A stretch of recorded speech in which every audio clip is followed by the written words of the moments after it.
Iran repeating its goal, stated multiple times now, of maximizing exports with the lifting of sanctions. How's that going to affect the oil market in 2016? There's really no change to the fundamental story. They've mentioned this several times. This is their goal post the removal of sanctions.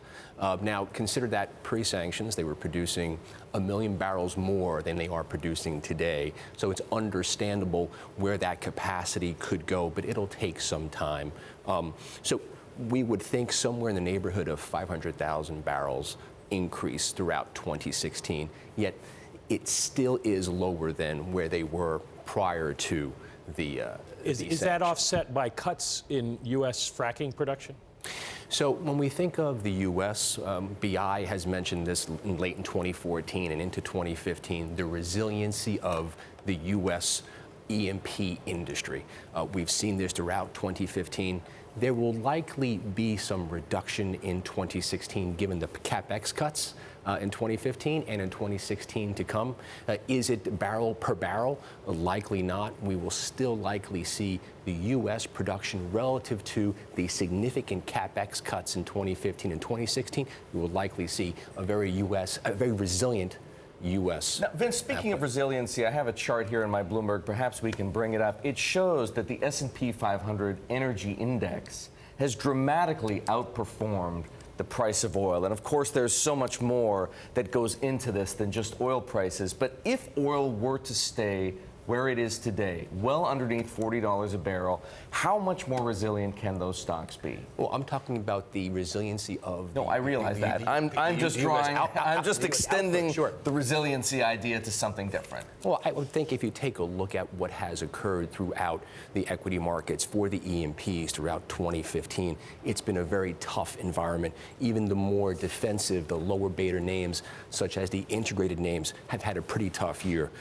And 2016, don't see how that gets any better considering you have hedges rolling off and you have a high yield market that could work against the operators in 2016.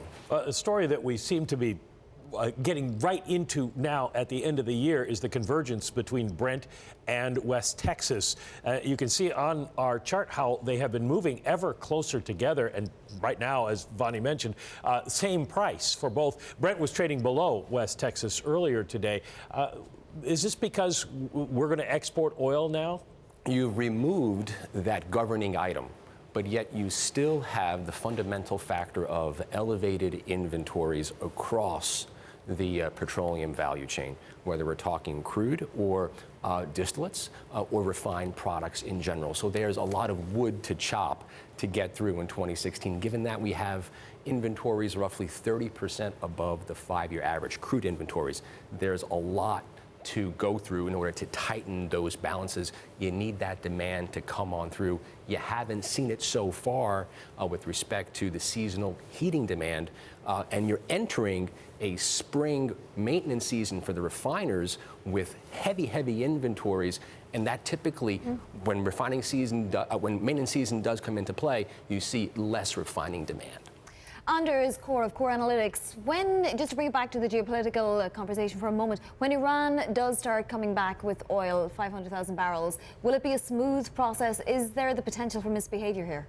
Well, they're going to get, once they start selling that oil, they will get a lot more power internationally in terms of influence that they can wield. The question is, how will they use that cash influx geopolitically? Will they use that to improve the development of their economy, or will they use that to increase their military sophistication, military reach in Iraq and other places?